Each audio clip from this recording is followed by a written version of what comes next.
하나님 말씀 함께 보겠습니다. 오늘 우리에게 주신 하나님 말씀은 마태복음 5장 38절 42절 말씀입니다. 마태복음 5장 38절 42절 말씀 한 절씩 교독하고 마지막 절은 다 같이 읽겠습니다. 또 눈은 눈으로 이는 이로 갚으라 하였다는 것을 너희가 들었으나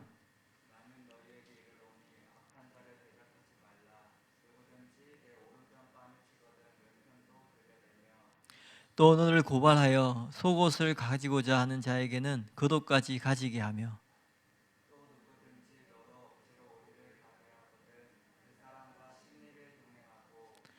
내게 구하는 자에게 주며 내게 꾸고자 하는 자에게 거절하지 말라. 아멘. 네, 주일 열린 예배 나오신 모든 분들 예수님의 이름으로 환영하고 축복합니다. 잘 나오셨습니다. 오늘은 마태복음 5장 38절 42절 말씀으로 본능적인 복수심을 버려라 라는 제목으로 하나님 말씀을 전하도록 하겠습니다.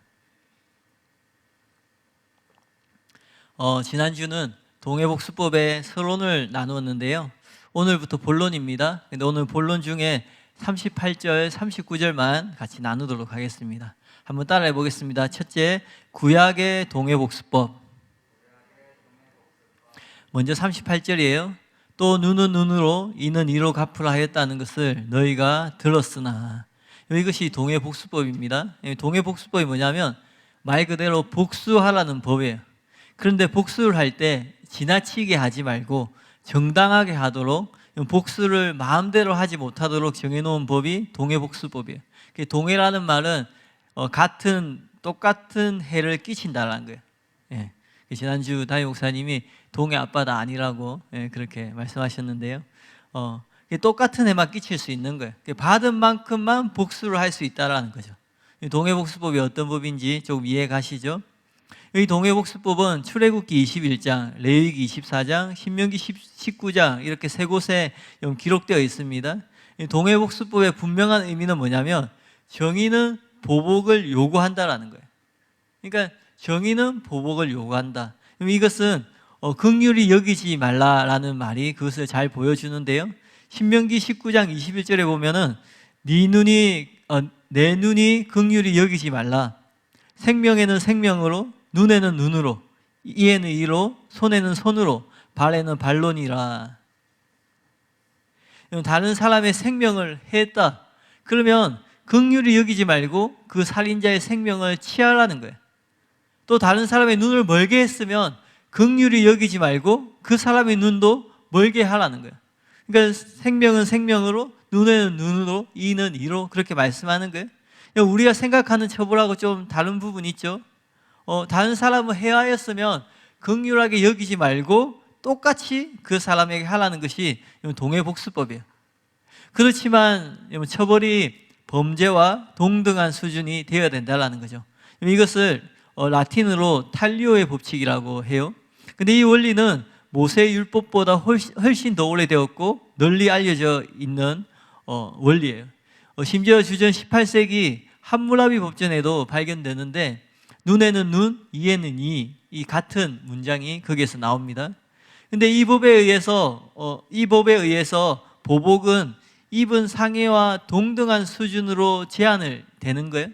그래서 이 동해복수법은 복수법이면서도 결과적으로는 과한 복수를 제한하는, 복수를 억제하는 역할을 한다는 거예요. 그렇기 때문에 로이드 존저는 이 법이 무서운 과도, 정도에 지나치는 것을 말하는데요, 그런 어떤 정도에 지나친 복수, 무서운 복수 정신을 피하고 억제하며 그것의 굴레를 씌우기 위한 법이라고 말을 했어요. 참고로 예수님 시대에는 동해복수법이 돈의 형벌, 그러니까 손해배상을 하는 거죠. 원래 율법에는 눈에는 눈, 이에는 이 그렇게 했는데 예수님 시대에는 눈을 상했으면 눈을 뽑는 게 아니라 그에 상응하는 돈으로 손해배상을 하게 했다라는 거예요. 근데 예수님 그 시대 이전에 이미 그 증거가 있는데 출애굽기에 나오는 동해복수법이 있는데 그 바로 뒤에 보면은 이런 내용이 나와요. 주인이 노예를 때려가지고 눈을 상하게 하거나 이를 쳐서 부러뜨리잖아요. 그러면 그 주인의 눈이나 주인의 이를 취하는 것이 아니라 왜냐하면 그 당시 주인하고 종은 어떤 사회적 지위가 다르잖아요. 그래서 그 주인의 눈이나 주인의 일을 취하는 것이 아니라 노예를 자유케 해야 된다. 그러니까 배상을 하는 거죠. 그것이 나와요. 출애굽기 21장 26절 27절에 보면 사람이 그 남종의 한 눈이나 여종의 한 눈을 쳐서 상하게 하면 그 눈에 대한 보상으로 그를 놓아줄 것이며 그 남종의 이나 여종의 이를 쳐서 빠뜨리면 그 이에 대한 보상으로 그를 줄지니라. 네. 다른 경우에도 똑같은 형벌이 강요되지 않고 손해배상금으로 대체되었어요. 민수기 35장 31절에 보면 고의로 살인죄를 범한 살인자는 생명의 속전, 벌금을 받지 말고 반드시 죽일 것이며 이렇게 나오는 거예요. 고의로 살인죄는 일부러 계획적으로 죽었다라는 거죠. 그런 고의적인 살인에 대해서는 속전을 금지했다라는 거예요. 벌금을 내고 그 죄를 용서해 주지 않았다라는 거죠. 이 말은 고의적인 살인이 아닌 우발적인 어떤 실수로 살인이 될 수 있잖아요. 성경에 보면은 도끼질을 하다가 도끼날이 빠져가지고 그게 하필이면 날아가서 다른 사람이 맞아서 죽을 수도 있고요. 그런 경우죠. 그런 경우에는 속전이 허용되었다는 것을 의미한다는 거죠. 그리고 예수님 시대에는 동해복수법이 돈의 형벌, 손해배상금으로 완전히 대치된 상태였어요. 오늘날도 마찬가지죠. 오늘날도 대부분 세계 법에 보면 배상법으로 다 대치가 되어 있죠. 그런데 동해복수법을 이해할 때 가장 중요한 개념이 있는데 뭐냐면 이 동해복수법은 도덕법이 아니라 민법이라는 거예요. 출애굽기 20장에 보면은 도덕법의 정수인 십계명이 나오는데 그 뒤에 출애굽기 21장 23장에 일련의 어떤 규례들이 나와요. 이것은 요람기에 있는 이스라엘의 법의 기능을 했는데요. 그 안에는 다양한 판례들이 있습니다. 사람과 재산에 대한 손해를 다루고 있는데 이 법률 제정 과정 안에 동해복수법이 위치해 있다라는 거예요. 출애굽기 21장 22절 25절에 보면은 사람이 서로 싸우다가 임신한 여인을 쳐서 낙태하게 하였으나 다른 해가 없으면 그 남편의 청구대로 반드시 벌금을 내되 재판장의 판결을 따라 낼 것이니라. 그러나 다른 해가 있으면 갚되 생명은 생명으로, 눈은 눈으로, 이는 이로, 손은 손으로, 발은 발로, 된 것은 된 것으로, 상한 것은 상함으로, 때린 것은 때림으로 갚을지니라. 이처럼 동해복수법은 민법이었어요. 이 도덕법이 아니에요. 이 민법이라는 것은 개인이 이 법을 행할 수 없다라는 거예요. 그래서 이 동해복수법을 집행할 수 있는 것은 오직 재판관밖에 없다라는 거죠. 그러니까 개인이 동해복수법을 행하면 그것도 범죄가 되는 거예요. 그 점이 신명기 19장에 분명히 나오는데요. 신명기 19장 17절 21절에 보면 그 논쟁하는 쌍방이 같이 하나님 앞에 나아가 그 당시 제사장과 재판장 앞에 설 것이요 재판장은 자세히 조사하여 그 증인이 거짓 증거하여 그 형제를 거짓으로 모함한 것이 판명되면 그가 그의 형제에게 행하려고 깨한 그대로 그에게 행하여 너희 중에 악을 제하라. 그리하여 그 남은 자들이 듣고 두려워하여 다시는 그런 악을 너희 중에 행하지 아니하리라. 내 눈이 긍휼히 여기지 말라. 생명에는 생명으로, 눈에는 눈으로, 이에는 이로, 손에는 손으로, 발에는 발로이니라. 이 사건이 일어나면 백성들이 스스로 그 일을 처리하는 것이 아니라 가해자를 잡아서 함께 재판관이 있는 곳으로 가요. 그러면 재판관이 그 일을 다 듣고 판결을 내리는 거예요. 판결을 내릴 때 어떻게 내리냐면 긍휼히 여기지 말고 눈은 눈으로, 이는 이로 갚도록 해라는 거예요. 그런데 우리가 어떤 일을 당하면 우리의 감정이 상하죠. 그러면 화가 나잖아요. 근데 피해자가 한 대 맞아서 한 대를 치면은 만족해요, 안 해요? 복수는 항상 과한 것을 요구하죠. 그래서 화가 잔뜩 난 피해자가 더 이상 그 가해자에게 해를 끼치지 않도록 그 이상의 복수를 하지 못하도록 억제하는 역할을 동해복수법이 했다라는 거예요. 이처럼 이 동해복수법의 집행은 재판관에 속해 있는 거예요. 절대 개인에게 속한 것이 아니라는 거죠. 그런데 예수님 시대에 서기관과 바리새인들은 어떻게 했냐면 이 점을 간과한 거예요. 이 동해복수법은 민법이라는 것을 간과한 거죠. 모세율법은 분명하게 개인적인 복수를 금지하고 있어요. 레위기 19장 18절에 보면 원수를 갚지 말라라고 나와 있어요. 이 레위기 말씀을 보면은 개인이 복수를 할 수가 없는 것이에요. 그러나 이 서기관과 바리새인들은 하나님이 금한 복수를 개인이 하려고 했어요. 그래서 재판장만을 통해서 할 수 있는 동해복수법을 개인이 할 수 있는 것처럼 가르쳤다라는 거예요. 참 아이러니하고 어이없게도 개인적인 복수를 금하기 위해서 제정된 게 동해복수법인데 도리어 개인적인 복수를 위한 근거와 변명으로 만들어서 하나님 말씀을 이렇게 왜곡을 시켰다라는 거예요. 여러분, 이것이 지금 말씀드린 이 배경이 예수님이 악한 자를 대적하지 말라라는 그 말씀의 배경이 되는 거예요. 여러분, 악한 자를 대적하지 말라. 이게 무슨 말이냐면 악한 자를 대적한다는 게 무슨 뜻이에요? 그 악한 자가 누구예요? 나에게 해를 끼친 사람인 거잖아요. 그러니까 나에게 해를 끼친 악한 자에게 해를 끼치고 원수 갚는 것이 악한 자를 대적하는 거예요. 근데 이 원수를 갚는 것은 개인이 할 수 있어요? 없어요? 없다라는 거예요. 그러니까 예수님이 개인이 할 수 없는 것이고 재판장만이 할 수 있기 때문에 악한 자를 대적하지 말라, 그렇게 말씀하셨다라는 거예요. 근데 유대교에서는 하나님 말씀을 왜곡시켜가지고 가르쳤어요. 악한 자를 대적하며 원수를 갚는 삶을 그렇게 가르쳐서 악한 자를 대적하고 원수를 이렇게 서로 갚는 삶을 살고 있었다라는 거예요.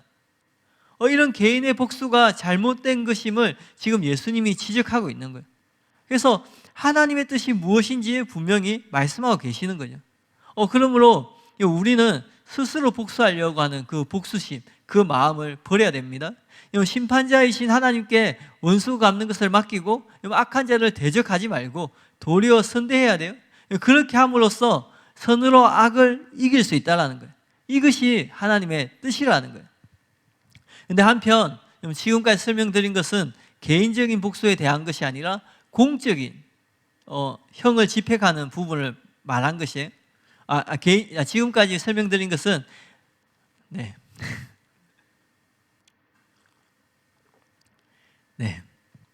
제 마음이 급해가지고요. 여러분이 뭔가 아신다는 듯이 고개를 끄덕끄덕 해주시네요. 감사합니다. 제가 오늘 사회도 보고 다 해야 돼가지고요. 마음이 급하고 또 여러 가지 그런 마음이 있어가지고 다시 정리하면 복수심을 버리고 심판은 하나님께 맡기는 것이, 그리고 우리는 악한 자를 대적하지 말고 선대하는 것이 이게 하나님의 뜻이에요. 근데 이것은 개인적인 복수에 대한 것이에요. 개인적으로 내가. 그러니까 다른 사람은 개인적으로 복수하면 안 된다는 거죠. 그런데 공적인 형 집행이 있잖아요. 그것은 다르다는 거예요. 스캇 맥나이트는 균형을 잡아주는 이런 지적을 했어요. 구약이 오로지 보복을 제한하기 위해서만 탄류의 법칙을 제시한다고 규정하는 것은 중요한 주제를 놓치는 꼴이다. 이 본문은 보복을 요구하고 있다. 탄류의 법칙은 결과적으로 기본적인 원칙 둘, 즉 규정대로 보복하라, 그리고 동등하게 보복하라는 것을 낳는다. 탄류의 법칙은 단순히 폭력을 제한하려는 내용이 아니라 정의에 대한 단호한 요구이다. 신명기 19장 21절은 긍휼히 여기지 말고 라고 말하고 있다. 긍휼 금지 조항은 그저 살인의 경우만 아닌 체계 전체에 적용된다. 생명에는 생명으로, 눈에는 눈으로, 이에는 이로, 손에는 손으로, 발에는 발로이다. 범죄에는 정당한 처벌이 뒤따라야 한다. 무슨 말인지 이해가죠? 더 나아가서 아더 핑크는 또 이렇게 중요한 지적을 했어요. 그가 그의 형제에게 행하려고 꾀한 그대로 그에게 행하여 너희 중에 악을 제하라. 그래야 하면 그 남은 자들이 이를 듣고 두려워하여 다시는 그런 악을 너희 중에 행하지 아니하리라. 아까 읽었던 신명기 19장 말씀인데요. 이 보복재판법은 오늘날 우리의 법률서에 있어서도 틀림없이 사실이어야 하며 공평하고 확고하게 우리 재판관들에 의해서 시행되어야 함을 지적해 두자. 어떠한 것도 폭력죄가 급속히 증가되는 경향을 그렇게 효과적으로 저지할 수 없으리라. 이 동해복수법에 그런 효과가 있다는 거예요. 그러나 불행히도 참으로 어리석고 나약한 것이 현 세대여서 치명적인 징벌의 폐지와 신체적 징벌의 철폐로 범죄가 쭉 늘어나고 있다. 이와 같이 치명적인 징벌이 대부분 느슨하게 집행되고 있는 국가에서는 가장 높은 살인율에 직면하고 있고, 신체적 징벌이 완화됨으로써 잔인한 폭력죄가 크게 늘어나고 있다. 다른 사람에 대해서는 전혀 주의하지 않는 이들이 그들 자신의 몸은 몹시도 아까워한다. 그러므로 최상의 억제법은 법이 그들에게서 눈에는 눈으로, 이에는 이로 호되게 거두어 드릴 것이라고 말하는 일이다. 또 같은 책에서 눈은 눈으로, 이는 이로란 말씀은 모세오경에 3번 되풀이 된다. 이 말씀은 다음 3가지 의도를 지니고 있다. 첫째, 강자로부터 약자를 보호하고자 하는 목적. 둘째, 행악자에 대한 유익한 경고의 목적. 그리고 셋째, 다른 사람을 상해한 자에 대해 너무 가혹하게 응징하는 판결을 막는다는 목적이다. 그것은 그 자체로서 공정하고 자비롭고 유익한 것이었다.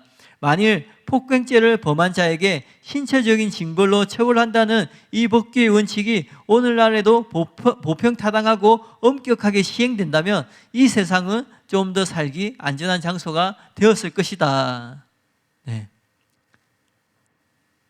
실제로 요즘 뉴스를 보면은 사람들이 지은 죄의 그 죄질에 비해서 형량이 너무 낮다는 생각이 들어요. 특히 살인죄에 대해서는 더더욱 그렇습니다. 사람을 죽였는데 형량이 너무 낮아요. 최근에 어떤 뉴스를 봤는데 음주운전을 해서 사람을 죽여가지고 검사가 6년을 구형을 했대요. 근데 이례적으로 높은, 그 구형한 것보다 높은 8년을 재판부가 선고했다고 기사가 났더라고요. 관심이 있어서 찾아봤는데, 근데 이 사고자는 이미 이전에 2차례나 음주운전으로 처벌을 받았어요. 그리고 또 음주운전을 한 거예요. 근데 이 피해자는 기갓길에 횡단보도를 건너고 있는 거예요. 근데 이 음주운전자가 신호 위반을 해서 피해자를 치어서 숨지게 했다는 거죠. 운전자가 만취 상태였고 제한 속도보다 30km나 초과해서 운전을 했다고요. 그런데 8년이 선고되었다는 거죠. 근데 그 8년이 법정 최고령이라고 말하는 거예요. 여러분, 20대 꽃다운 나이의 청년이 죽었는데 고작 8년인 거예요.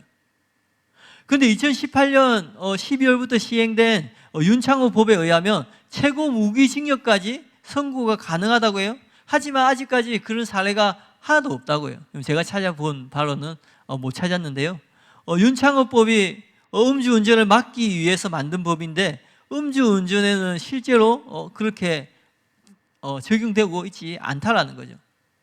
실제로 음주운전 검색을 해보니까요, 많은 사람들이 만취 상태에서 운전해서 사람을 죽였어요. 근데 5년, 대부분 5년이에요. 많이 선고된 게 8년이 선고되었다라는 거예요. 비슷한 뉴스가 또 있었는데 뭐냐면, 만취 상태의 운전자가 대낮에 만취 상태였어요. 인도에는 가로등을 박은 거예요. 가로등이 넘어가면서 햄버거 가게 앞에 서 있는 6살 아이를 깔게 된 거죠.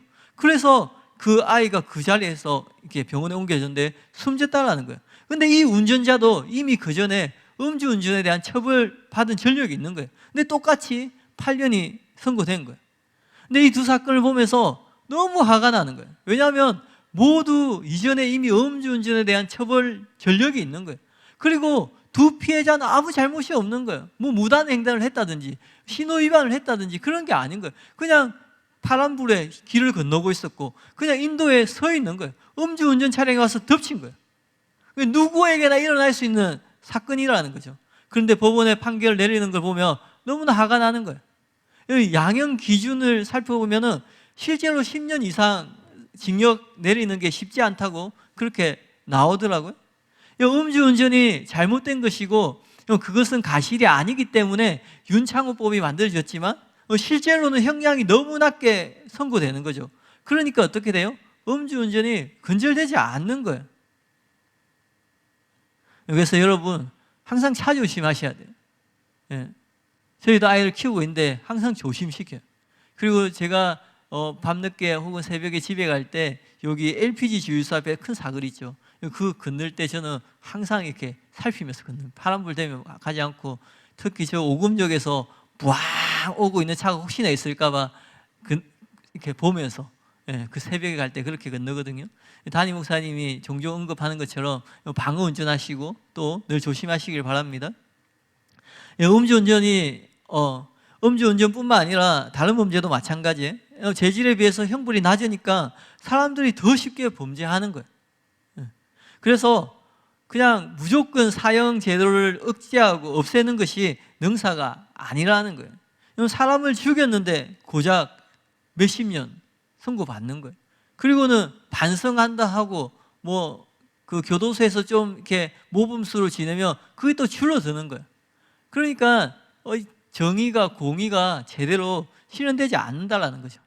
수많은 인권 운동가들이 범죄자들의 인권을 주장하는데 범죄자들의 인권 인정할 수 있어요? 그러나 범죄자들의 인권을 챙기면서 피해자들의 인권을 희생시키면 안 된다라는 거예요. 그렇다고 제가 피해자들의 인권이 더 중요하다는 말을 하는 게 아니에요. 저는 균형을 얘기하는 거예요. 근데 요즘 사건을 보면은 어떤 사건은 범죄자를 감싸고 어떤 사건은 피해자를 감싸고 그렇게 균형이 없는 거예요. 법이 딱 공정하게 정의롭게 그 역할을 해야 되는데 그게 아닌 거예요. 그럼 대한민국은 법치국가임에도 불구하고 법보다 언론 플레이, 여론몰이 그게 더 힘이 있는 거예요. 그러니까 너도 나도 법을 무서워하지 않는 거죠. 공정하고 엄격한 법이 집행됨으로써 어떤 사건에 대한 판결이 나왔을 때 모든 사람을 만족시키지 못한다 할지라도 대다수가 만족되는 그런 판결이 나와야 되는데 근데 현실은 그렇지 못하는 거예요. 그러니까 사람들이 어떤 말을 해요? 만약에 판사님 당신의 가족이라도 그렇게 판결하겠느냐 그럴 말을 한다라는 거예요. 물론 법을 집행할 때 억울하게 누명을 쓰는 사람도 없어야 돼요. 그런데 동시에 억울한 피해자도 억울한 가족도 없어야 된다는 거죠. 그런데 오늘날도 동해복수법이 실행되는 곳이 있어요. 이스라엘과 이슬람교인데요. 이스라엘은 다른 국가를 상대로 동해복수법을 시행하고 있습니다. 아랍 진영이 공격을 하면 반드시 배로 갚아줍니다. 그러니까 함부로 공격을 하지 못하는 거예요. 그런데 이 점에 있어서 우리나라는 너무 잘못되어 있죠.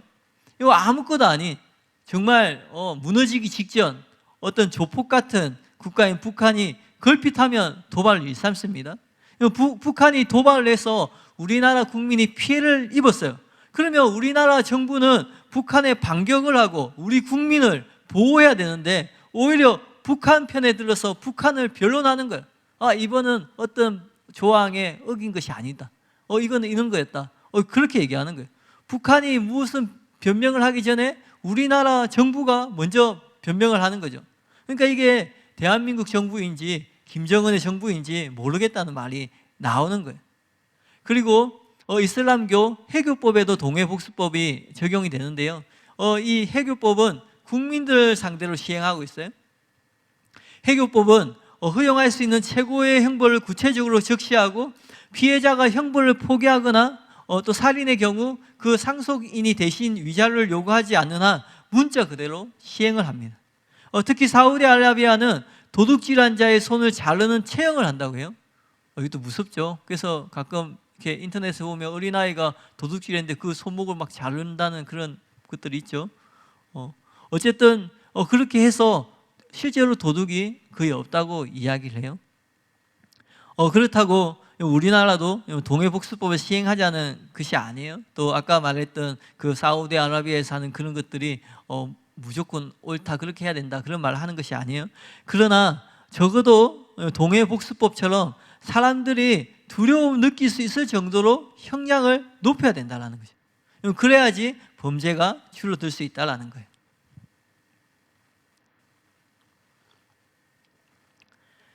그리고 한번 둘째 한번 따라해 보겠습니다. 예수님의 가르침의 핵심 39절인데요. 나는 너희에게 이르노니 악한 자를 대적하지 말라. 네. 서기관과 바리새인들은 눈은 눈으로 이는 이로 갚으라는 동해복수법을 통해서 악을 악으로 갚으라는 복수의 정신을 유대인들에게 불어넣었어요. 근데 반대로 예수님은 똑같은 동해복수법으로 악한 자를 대적하지 말라라고 가르침으로써 복수심을 내려놓게 하셨어요. 하지만 예수님이 그렇다고 징벌의 원리를 부정하는 것은 아니에요. 그러니까 예수님이 어떤 죄에 대해서 징벌하면 안 된다, 그렇게 말하는 것이 아니라는 거예요. 정의는 예수님께도 중요한 것이에요. 죄는 반드시 처벌을 받아야 됩니다. 예수님은 어떤 식으로든 정의를 부정하지 않으셨어요. 왜냐하면 정의는 참되고 공정한 원리이기 때문에 그렇습니다. 근데 그래서 후에 예수님이 이렇게 말씀하셨어요. 마태복음 7장 1절에 비판받지 아니하려거든 비판하지 말라. 이것은 동해복수법과 같은 원리에 기초를 하고 있는 거예요. 비판받지 않으려거든 비판하지 말라, 그렇게 말한 것처럼. 그리고 또 하나님의 심판에 대한 가르침들도 똑같은 원리에 근거를 두고 있어요. 행한 대로 심판해라. 우리가 잘 배워서 잘 아는 것처럼 행위 심판이에요. 또 예수님이 십자가에 달리신 것도 인류의 죄에 대한 벌을 대신 받기 위해서 예수님이 십자가에 달리셨잖아요. 그러니까 이 십자가도 그 공의를 충족시키기 위해서 일어난 사건인 거예요. 그리고 바울의 가르침도 일맥상통합니다.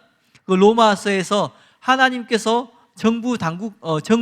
나라에게 악을 행하는 자를 심판하기 위해서 국가를 만들었다, 그렇게 말하고 있잖아요. 그러므로 예수님이 징벌의 원리를 부정하지 않고 지금 본문의 말씀을 하고 있다는 거예요. 그러니까 악한 자를 대적하지 말라, 이 말이 벌을 내리지 말라, 무조건 용서해야 된다, 그런 말을 하는 것이 아니라는 거예요. 예수님은 본문에서 징벌의 원리가 참되고 공정한 것이지만 법정과 하나님의 심판에 속한 것이므로 우리의 개인적인 관계에서 적용해서는 안 된다는 것을 말한다는 거예요. 국가는 공의로워야 됩니다. 법은 공정해야 되고 공의롭게 시행돼야 돼요.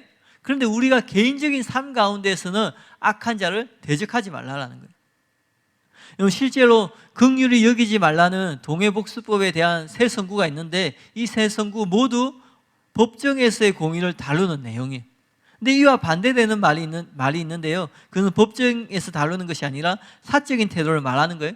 레위기 19장 18절에 보면 원수를 갚지 말며 동포를 원망하지 말라. 그 잠언 20장 22절에 보면 너는 악을 갚겠다고 말하지 말고 여호와를 기다리라. 잠언 24장 29절에 너는 그가 내게 행함같이 나도 그에게 행하여 그가 행한 대로 그 사람에게 갚겠다고 말하지 말지니라. 여기처럼 동해복수법은 재판관이 해야 할 공적인 재판에 대한 것이고 예수님의 가르침은 사적으로 우리가 우리 자신에게 해를 끼친 사람들에 대해서 어떻게 해야 되느냐에 대한 가르침이라는 거예요. 그러니까 이 두 개가 모순되는 게 아니라는 거죠. 여기서는 눈은 눈으로, 생명은 생명으로 얘기하고 또 예수님 여기서는 또 그렇게 하지 말라 해서 이게 모순되는 게 아니라 대상이 다르다라는 거예요. 우리 개인적인 관계에서는 공의가 아니라 사랑의 근거가 돼야 된다는 거예요. 그러므로 우리는 재판관 행세를 하지 말고 악한 자의 불의를 용납하고 그들을 대적하지 말고 선대해야 된다는 것이에요. 실제로 오랄 로우치 목사님은 예수님의 이 말씀대로 사셨어요. 오랄 로우치 목사님이 내 안에 역동적으로 역사하시는 성령님이라는 책에 이런 간증이 있습니다. 어떤 상황에서도 대적에게 반격을 하지 않는다. 어머니께서는 내게 진정한 마귀에 대해 끊임없이 말씀하셨다. 내 안에 충만하게 계신 하나님의 이름만을 높인다면 마귀는 나의 원수들을 만들어서 큰 소란을 일으킬 것이다. 오랄, 내 사역을 대항하는 것은 단순한 사람이나 무리들이 아니다. 누구든 자신의 왕국에 손해를 주는 사람을 멈추게 하려는 것이 마귀의 일이란다. 마귀는 자신의 거짓말을 듣는다면 누구든 혹은 어떤 그룹이든 사용한단다. 그 사람들이 내 대적이라고 생각하겠지만 사실 내가 진정으로 싸우는 것은 사탄이다. 그 차이를 알아보는 법을 배워야만 한다. 사람이나 그 무리들을 공격하지 말고 믿음으로 사탄을 대적해서 그에게 하나님의 소유인 너로부터 손을 완전히 떼라고 명하거라. 무엇보다 절대 반격을 하지 말아라. 만일 네가 반격을 한다면 마귀는 네 마음에서 하나님과 그분의 부르심을 빼앗는데 성공하게 되는 것이다. 마귀는 너로 사역에 있어 화평한 마음이 아닌 사람들과 싸우는 그런 마음을 갖게 할 때까지 너를 혼란스럽게 할 것이다. 이 모든 것들에 하나님을 신뢰해라. 하나님은 네가 생각하는 것보다 강하신 분이시다. 그분께서는 네가 맞서는 모든 공격과 공격하는 이들이 얼마나 정직하지 못한지를 너보다 더 잘 아신다. 또한 사람들은 네가 생각하는 것처럼 그렇게 쉽게 그들에게 속아 넘어가지 않는단다. 만일 그들이 내 사역의 결과들을 보게 되고 그들로부터 도움을 얻는다면 그러한 부정직한 말들은 절대 믿지 않을 것이다. 아들아, 그리고 한 가지 더 있다. 너는 그러한 반대나 어려움들이 없이는 발전할 수 없다. 예수님과 베드로, 바울, 그리고 성경의 모든 이들이 자신들을 미워하는 사람이 아닌 하나님과 그 부르심에 집중하여 강하게 된 사실을 기억하거라. 이건 귀한 간증이죠. 물론 지난주에 나눈 것처럼 또 순수한 그렇게 부분이 있기는 해요. 그래서 이 간증은 한마디로 악한 자를 대적하지 말라라는 것은 복수심을 버리고 직접 복수하지 말라는 것이에요. 우리 자신에게 해를 끼친 악인에게 복수하고 싶어하는 게 자연스러운 마음이죠. 예. 그러나 그 마음을 따라 살지 말라는 거예요. 오늘 본문의 병행 구절인 누가복음에는 그게 더 자세히 나옵니다. 누가복음 6장 27절 35절인데 이게 부분적으로 살펴보면요, 27절에 너희 원수를 사랑하며 너희를 미워하는 자를 선대하며, 33절에 너희가 만일 선대하는 자만을 선대하면 칭찬받을 것이 무엇이냐, 35절에 오직 너희는 원수를 사랑하고 선대하며 아무것도 바라지 말고 구워주라. 여러분 보면은 선대하라는 말이 계속 나오죠. 우리는 악한 자를 대적하지 말고 선대해야 돼요. 선대한다는 것은 사랑하는 거예요. 그러니까 원수를 대적하지 말고 사랑하는 그것을 말하는 거예요. 그것이 하나님께서 기뻐하시는 하나님의 온전한 뜻임을 믿으시길 바랍니다. 구약의 이스라엘 백성들은 동해복수법에 의해서 자신이 직접 보복하지 않고 복수를 재판관에게 맡겼습니다. 이와 같이 우리도 스스로 복수하려고 하는 마음을 내려놓고 원수 갚는 것을 재판장 되시는 하나님께 맡겨야 된다는 거예요. 산상수훈을 연상케 하는 바울의 글에도 이게 잘 나타나요. 로마서 12장 17절 21절에 보면 아무에게도 악을 악으로 갚지 말고 모든 사람에게 선한 일을 도모하라. 할 수 있거든 너희로서는 모든 사람과 더불어 화목하라. 내 사랑하는 자들아, 너희가 친히 원수 갚지 말고 하나님의 진노하심에 맡기라. 기록되었으되 원수 갚는 것이 내게 있으니 내가 갚으리라고 주께서 말씀하시니라. 네 원수가 줄이거든 먹이고 목마르거든 마시게 하라. 그리함으로 내가 숯불을 그 머리에 쌓아 놓으리라. 악에 지지 말고 선으로 악을 이기라. 심판은 하나님의 일입니다. 재판관은 하나님이세요. 우리가 해야 할 일은 그 심판을 하나님께 맡기고 사랑하고 용서하는 거예요. 그렇게 함으로써 우리 모두 선으로 악을 이길 수 있다는 거예요. 그리고 오늘 말씀 결론으로 그러면 예수님이 어떠한 경우에도 자기 방어를 하거나 법에 고소하는 것을 일절 금지하고 있는가, 그것을 살펴보고 같이 기도하겠습니다. 일부 신학자들은 그렇다고 생각을 했어요. 특히 R.T. 플랜스의 말에 주목할 만합니다. 예수님의 시대에 이르러서는 물리적인 형벌들이 일반적으로 금전적인 손해배상에 의해서 대치되었다. 그러니까 동해복수법이 눈에는 눈으로 되는 것이 아니라 돈으로 배상하는 것으로 바뀌었다라는 거예요. 그러므로 여기에서 예수님이 반대하고 있는 것은 잔인성 혹은 동해복수법에 따라 행하였던 물리적 보복이 아니다. 예수님은 심지어 적법한 보복에 대한 주장의 원리를 반대하고 있는 것이다. 그러니까 예수님 당시에는 모든 형벌이 손해배상으로 바뀌었으니까 어떤 물리적 보복은 하지 않는다라는 거예요. 그러니까 예수님이 지금 말하고 있는 것은 적법하게 행하는 고소, 또 우리가 피해를 당했을 때 법에 고소하는 것까지 포함하고, 그래서 그런 모든 것을 포함해서 악한 자들에게 대적하지 말라는 뜻이라는 거예요. 굉장히 논리적이고 그럴듯한 말이죠. 그래서 처음에 담임 목사님은 이 말이 맞는 줄 아셨대요. 그러나 계속 본문과 씨름하다가 그것이 아니라는 것을 어렵게 깨닫게 되셨다고 해요. 저도 이 말이 무슨 말인지 이해하려고 열심히 씨름했는데요. R.T. 플랜스의 말대로 예수님 당시에는 그렇게 체형이 행해지지 않았어요. 그렇다고 악한 자를 대적하지 말라는 이 예수님 말씀이 고소를 일절 금하는 것인가? 그렇지 않다라는 거예요. 그 증거로 예수님은 눈에는 눈, 이에는 이 그렇게 말씀하면서 가르침을 시작한다라는 거예요. 실제로 체형에 대한 말씀으로 시작하는 거죠. 그런데 그 이후에 금전적인 손해배상에 대한 언급이 전혀 없는 거예요. 그러니까 예수님의 이 말씀이 체형에 대한 것이 아니라 금전적인 손해배상에 대한 것이다. 그래서 손해배상에 대해서 하는 그런 고소, 그런 것도 예수님이 하지 말라고 금하고 있는 것이다. 그게 이 알티플랜스의 주장인데, 근데 예수님이 하신 말씀을 잘 살펴보면 예수님이 그러면 처음부터 체형에 대한 말을 하는 게 아니라 손해배상에 대한 말을 하면서 대적하지 말라고 해야지. 근데 그렇게 하지 않고 있다라는 거예요. 만약에 그런 고소까지 다 포함된다면 예수님이 그것을 언급하셨겠죠? 근데 그렇게 하지 않은 거예요. 그러므로 그 당시 시행되고 있는 금전적인 손해배상을 다룬 것이 아니라는 거예요. 또 서기관과 바리새인들은 이에는 이, 눈에는 눈으로 하는 동해복수법을 잘 알고 있었어요. 그리고 그것을 재판이 아니라 어떤 복수를 합리화하고 개인적인 복수를 허용하는 근거 구절로 삼았어요. 그러니까 그들의 가르침을 받은 유대인들 어떻게 생각하겠어요? 자연스럽게 성경적으로 복수가 허용된다고 생각하지 않겠어요? 그러니까 어떤 상황 가운데 용서하거나 화해하려고 하는 것이 아니라 끊임낌 없이 복수를 하는 거예요. 왜냐하면 복수가 하나님의 뜻이라고 가르침을 받았으니까요. 그래서 예수님이 지금 그것에 대한 제동을 걸고 계시는 거예요.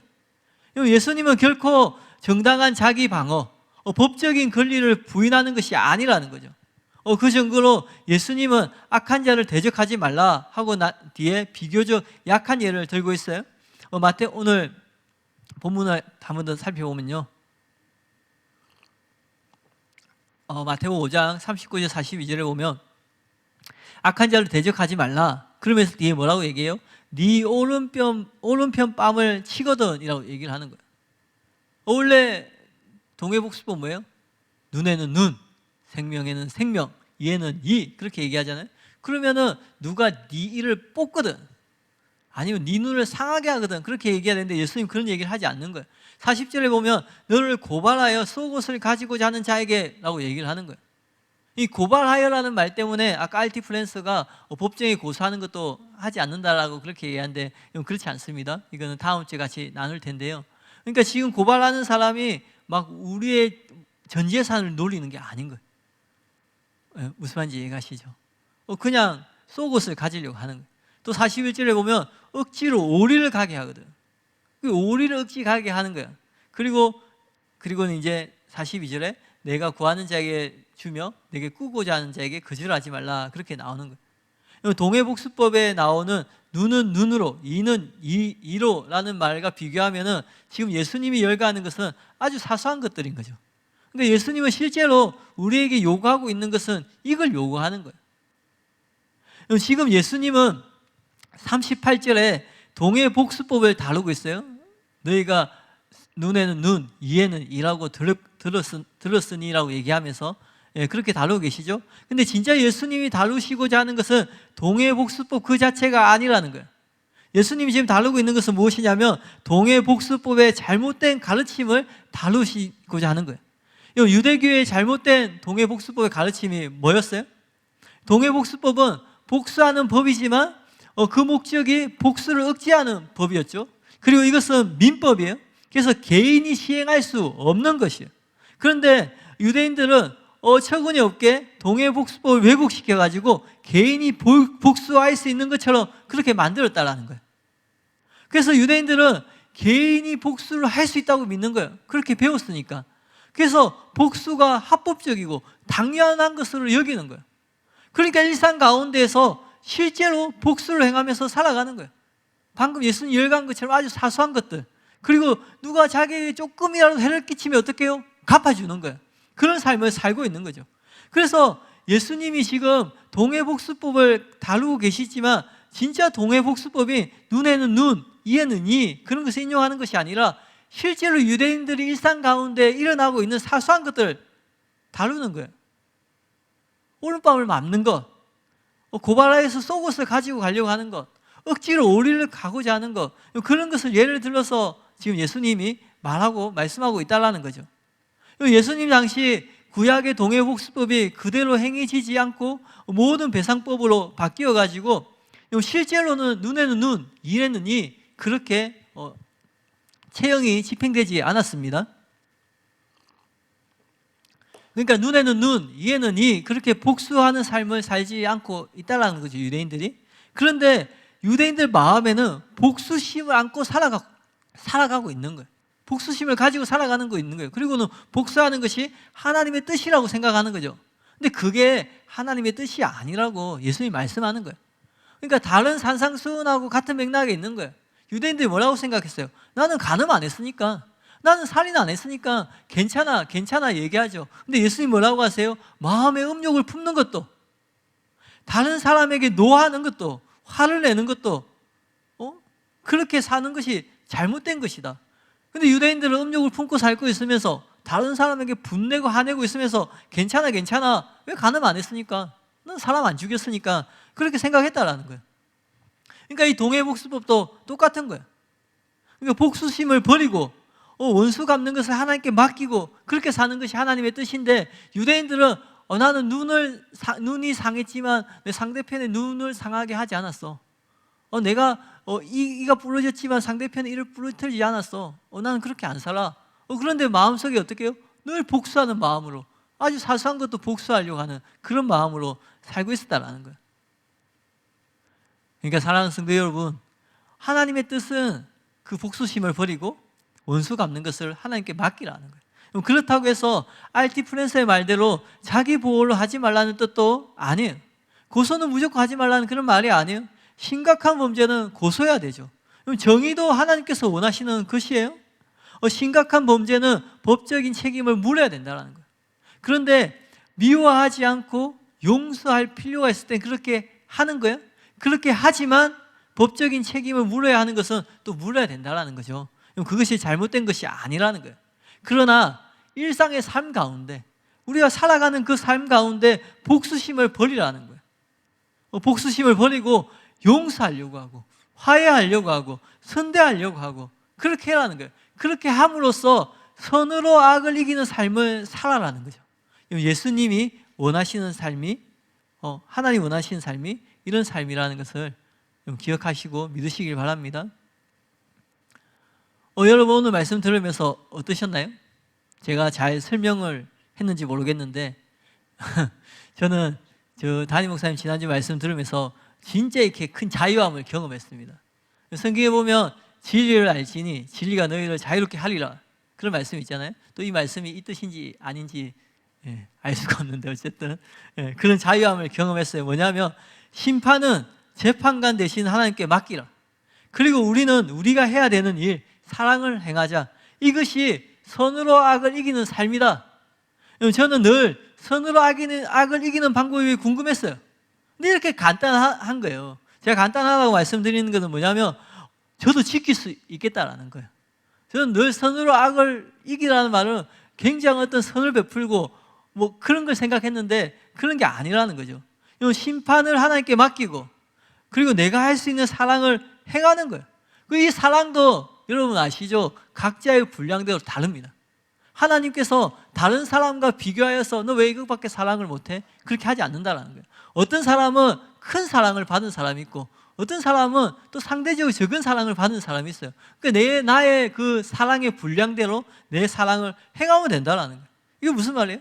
누구나 그렇게 살 수 있다는 거예요. 이거는 신앙의 성수, 어떤 신앙의 연륜과 상관없이 오늘 예수님 믿는 사람도 그렇게 사는 거예요. 그 안젤로의 간증에 나오는 그 안젤로처럼 그냥 내가 할 수 있는 나의 그 선을 행하면서 살 수 있다는 거예요. 다른 사람하고 비교할 필요가 없는 거죠. 또 반대로 얘기하면 다른 사람을 판단할 필요도 없는 거죠. 내가 사랑을 10 행했는데 당신은 왜 나에게 5개밖에 안 해줘요? 그럴 필요가 없는 거예요. 나는 10을 행할 수 있으니까 감사한 거죠. 그리고 우리의 신앙이 성장하면 어떻게 돼요? 10을 행하는 사람이 12를 행하고 15을 행하고 우리의 사랑의 한계 울타리가 점점 확장되는 거잖아요. 그래서 이전에는 품지 못했던 사람을 품게 되고 이전에 용서하지 못했던 사람을 용서하게 되고 그렇게 신앙생활을 해나가는 거잖아요. 근데 그게 선으로 악을 이기는 삶이라는 거예요. 그게 하나님이 기뻐하시는 삶이라는 거예요. 40일 금식 기도를 얘기하는 게 아니에요. 뭐 100일 철야 기도를 얘기하는 게 아니에요. 뭐 굉장한 헌신을 얘기하는 게 아니에요. 우리의 삶 가운데 하나님께서 우리에게 허락하신 그 삶을 살아가는 것을 얘기하는 거예요. 그리고 하나님이 우리의 재판장 되신다는 게 얼마나 감사하고 기쁜 소식이에요. 세상 법정에서도 얼마나 억울한 일이 많아요. 그래서 수십 년의 억울한 어떤 누명이나 억울함을 풀어주는 뉴스가 나오잖아요. 그런데 우리의 재판관 되시는 하나님은 세상의 어떤 재판관보다 공정하시고 공의로우시고 그리고 또한 인자와 자비가 넘치는 분이라는 거예요. 그러니까 재판관 되시는 그 하나님 앞에서 억울한 사람이 하나도 없다라는 거죠. 우리가 이 땅 가운데 살아갈 때, 이 세상에서 그리스도인으로 살 때 억울한 순간이 왜 없겠어요? 삶 가운데 억울한 순간이 왜 없겠어요? 그런데 모든 사람들의 미래에 최후의 심판자 되신 하나님 앞에 서는 순간이 예비되어 있다는 거예요. 모든 사람이 그 하나님의 심판대 앞에 서서 자기의 삶에 대해서 해명해야 되는 순간이 온다는 거죠. 왜냐하면 그 심판은 행위 심판이니까요. 근데 여기에는 양면성이 있어요. 뭐냐면 하나는 악인의 심판에 대한 자유함을 누릴 수 있어요. 제가 느꼈다. 제가 경험했다는 자유함인데 뭐냐면 반드시 우리가 악한 자들에 대한 심판, 그러니까 정의가 실현되는 것을 우리의 삶 중에, 우리의 삶 가운데 실현해야 된다는 강박감에서 자유롭게 될 수 있다는 거예요. 그러니까 심판은 하나님께 맡기는 거예요. 심판은 하나님 손에 있는 거예요. 이게 무슨 말이에요? 이 심판에 대한 결말은 우리의 시선 너머에 있다는 거예요. 그러니까 우리가 그것을 꼭 봐야 된다는 그런 강박관념에서 자유롭게 될 수 있다는 거죠. 두 번째는 이 행위 심판은 최후 심판은 우리 자신에 대한 경고가 될 수 있어요. 왜냐하면 우리 또한 하나님 앞에 서서 우리 삶에 대해서 해명해야 되는 순간이 오기 때문이죠. 근데 마지막으로 그러면 정말 하나님은 악인에 대해서 정말 갚으실까? 하나님께 그 심판을 맡기라고 하시는데 그럼 하나님은 정말 그 악에 대해서 공정하게 공의롭게 갚으실까? 어떻게 알 수 있어요? 십자가를 통해서 알 수 있다는 거예요. 우리는 십자가 위에서 그 공의의 하나님이 그 죄를 어떻게 심판하는지 이미 보았다는 거예요. 여러분, 죄는 반드시 심판받게 될 것이에요. 그러니까 우리가 어떻게 할 수 있어요? 그러니까 우리는 더 자유롭게 또 더 적극적으로 우리의 원수들을 축복하고 그들을 위해서 기도해 줄 수 있다는 거예요. 근데 이게 무엇인지 아세요? 이게 예수님의 마음이에요. 누가복음 23장 34절에 보면 예수님이 십자가 위에서 이렇게 기도하세요. 아버지여 저들을 사하여 주옵소서. 자기들이 하는 것을 알지 못함이니이다. 사랑하는 성도 여러분, 어떤 사람은 하나님께 심판을 맡기는 게 힘들 수 있어요. 그래서 누군가를 진심으로 용서하는 것이 결코 쉬운 일이 아닌 경우가 있을 수 있겠죠. 사람이 살아온 인생이 다르고 경험이 다른데 우리는 쉽게 얘기할지 모르지만 그 받은 상처가 크기 때문에, 아픔이 크기 때문에 쉽지 않을 수 있어요. 용서하는 것도 힘든데 원수를 사랑하고 축복해라니 이게 무슨 말이냐, 그렇게 생각할 수 있죠. 맞아요. 결코 쉬운 일이 아닌 것이 사실일 수도 있어요. 그렇지만 결코 불가능한 것도 아니라는 그것도 사실이라는 거예요. 용서하지 못할 죄인이 없다는 거예요. 원수가 없다는 거예요. 하나님이 우리를 언제 사랑하셨어요? 우리가 죄인 되었을 때, 우리가 아직 하나님 원수였을 때 하나님 우리를 사랑함으로써 그 아들을 십자가에 내어주심으로써 십자가에서 그 사랑을 보여주심으로써 그 사랑을 확증했다고 로마서에 나오잖아요. 그러니까 우리의 원수를 하나님이 사랑한다는 것을 우리가 왜 인정을 못해요?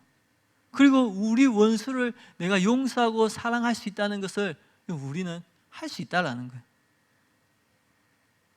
그러니까 지금 담임 목사님이 전하고 있는 말씀은 누구나 그렇게 살 수 있는 말씀, 진짜 예수님이 산상수훈 그 말씀을 유대인들에게 선포할 때 너희들 이렇게 살아야 돼, 이렇게 살 수 있어, 그러면서 어떤 굉장한 규율을 말하는 게 아니라 누구나 그렇게 살 수 있는 하나님의 말씀을 전하는 게 예수님의 산상수훈이잖아요. 근데 그 말씀이 지금 우리 가운데 선포되고 있는 거예요. 누구든지 하나님 말씀대로 살 수 있는 거예요. 그리고 하나님은 어떤 규율을 정해놓고 야, 잘 지키나 못 지키나 내가 한번 지켜볼까? 그런 분이 아니라는 거예요. 예수님은 우리의 대제사장 되신 예수님은 직접 우리의 연약함을 채울하신 분이세요. 예수님만 계신가요? 여러분 안에 계신 성령님이 계시잖아요. 그분이 우리 하나님 말씀대로 살 수 있도록 지금도 우리 가운데 역사하고 계시잖아요.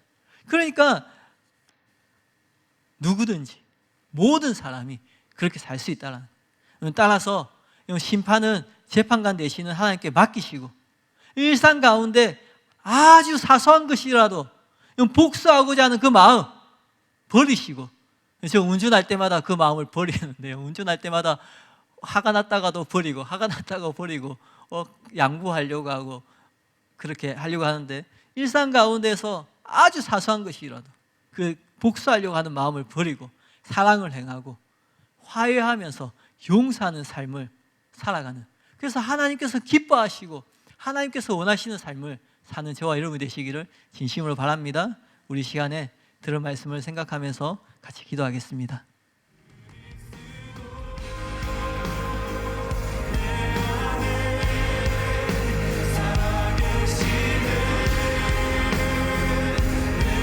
살아계신 하나님, 하나님의 은혜에 감사를 드립니다. 하나님 정말 웬 은혜이고 웬 사랑입니까? 하나님 이 시간에 간절히 구하오니 하나님 말씀을 단지 듣는 자가 아니라 하나님 말씀을 듣고 행하는 자가 될 수 있도록 은혜를 베풀어 주시옵소서.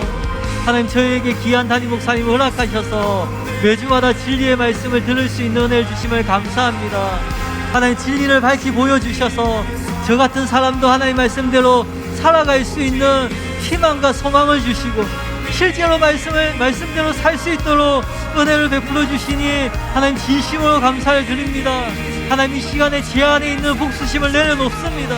하나님 아주 사소한 것이라도 내 손으로 갚아 주려고 했던 그 마음을 하나님 이 시간에 회개하고 돌이킵니다.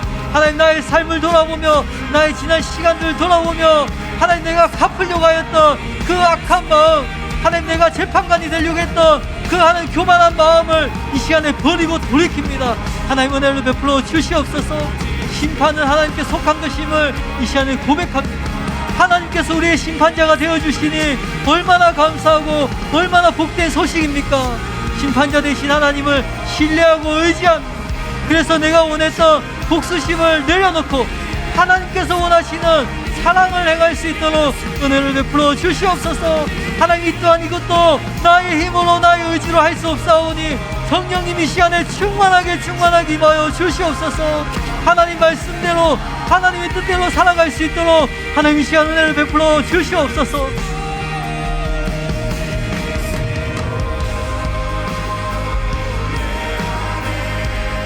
죄는 반드시 심판을 받게 될 것입니다. 사랑하는 주님, 하나님 우리도 죄를 미워하고 공의를 사랑하는 그 마음을 우리 가운데 허락하여 주시옵소서. 죄는 미워하고 영혼을 사랑하는 마음을 이 시간에 부어 주시옵소서. 그래서 공의와 사랑의 하나님을 닮아가는 하나님의 자녀들이 될 수 있도록 하나님 역사하여 주시옵소서. 우리의 마음이 변화될 수 있도록, 우리의 삶이 초점이 변화될 수 있도록 하나님 이 시간에 역사하여 주시옵소서. 하나님 이 시간 내가 어떻게 이 자리까지 왔는지, 내가 어떻게 은혜를 받았는지, 내가 어떻게 예수님 알게 되었는지, 내가 어떻게 그 사랑을 경험하게 되었는지 하나님 나의 지난 그 시간들을 돌아봅니다. 아니 내가 죄인이었을 때, 내가 여전히 주님과 원수관계였을 때 예수님께서 나를 위하여서 죽으심으로 나를 향한 하나님의 사랑을 확정해 주셨습니다. 하나님 그래서 내가 나의 원수를 사랑할 수 있고 내가 나의 원수를 위해서 기도할 수 있고 축복할 수 있음을 이 시간에 고백합니다. 하나님께서 먼저 보여주신 그 사랑의 길을 따라 그 길을 따라가는 하나님의 귀한 자녀들 될 수 있도록 하나님 이 시간 은혜를 베풀어 주시옵소서. 하나님 믿음의 선배들이 걸어간 것처럼 수많은 하나님의 사람들이 지금도 하나님의 사람들이 걸어가고 있는 것처럼 하나님 그 십자가를 바라보며 주님이 가신 그 길을 바라보며 주님의 그 사랑을 바라보며 하나님 그 사랑의 길을 갈 수 있도록 하나님 이 시간 역사하여 주시옵소서. 성령님 이 시간에 충만하게 임하여 주시옵소서. 정말 사도 바울이 고백하는 것처럼 나의 나 된 것은 하나님의 은혜입니다. 하나님의 은혜로 말미암아 하나님 그래도 이 정도 변화되었고, 하나님 은혜로 말미암아 그래도 이 정도 달라졌습니다. 하나님 내 마음을 내려놓고, 나의 이기심을 내려놓고, 하나님 나의 그 모든 교만함을 내려놓고 하나님 이 정도 변화된 것도 하나님의 은혜임을 고백합니다. 그래서 이 시간에 그 하나님의 은혜를 더 구하고 더 갈망하오니 하나님 이 시간 더 충만하게 하여 주시옵소서. 하나님 너무나 귀한, 너무나 사랑하는 성도님들 가운데 주님의 그 은혜를 부어 주시옵소서. 성령님 이 시간에 충만하게 하여 주시옵소서. 성령님 이 시간에 충만하게 임하셔서 그 마음에 있는 억울함들을 만져주시고, 그 마음에 있는 그 하나님 마음들, 그 상처와 아픔들을 주님 이 시간에 위로해 주시고, 하나님을 신뢰하고 하나님을 의지할 수 있도록, 그래서 악을 악으로 갚는 것이 아니라 선으로 악을 갚으며 하나님 이길 수, 승리하는 삶을 살 수 있도록 하나님 역사하여 주시옵소서. 성령님 이 시간 주님을 더욱 의지합니다. 성령님 이 시간 더욱 주님을 바라봅니다. 주님 역사하여 주시옵소서. 모든 상황과 모든 형편을 알고 계신 하나님, 모든 그 어려운 상황들을 알고 계신 하나님, 그 마음에 힘든 것을 누구보다 주님이 가장 잘 아시오니 하나님 이 시간에 충만하게 임하셔서 내가 원하는 복수를 행하는 것이 아니라 하나님께서 원하시는 사랑을 행할 수 있도록 하나님 역사하여 주시옵소서. 그래서 나의 삶을 통하여서, 하나님 나의 신앙을 통하여서, 나의 믿음을 통하여서, 나의 모든 성김과 나의 모든 사역과 하나님 나의 모든 삶을 통하여서 진짜 주님이 높임 받으시고 진짜 주님이 영광 받으시는 하나님께서 기뻐하시고 하나님께서 원하시는 삶을 살아가는 모든 성도님들 될 수 있도록 주님 축복하여 주시고 주님 은혜를 베풀어 주시옵소서. 예수님 홀로 높임 받으시고 예수님 홀로 영광을 받으시옵소서.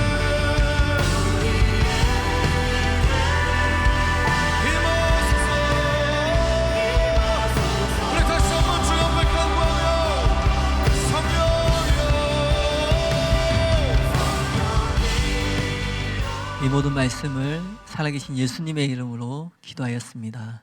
아멘.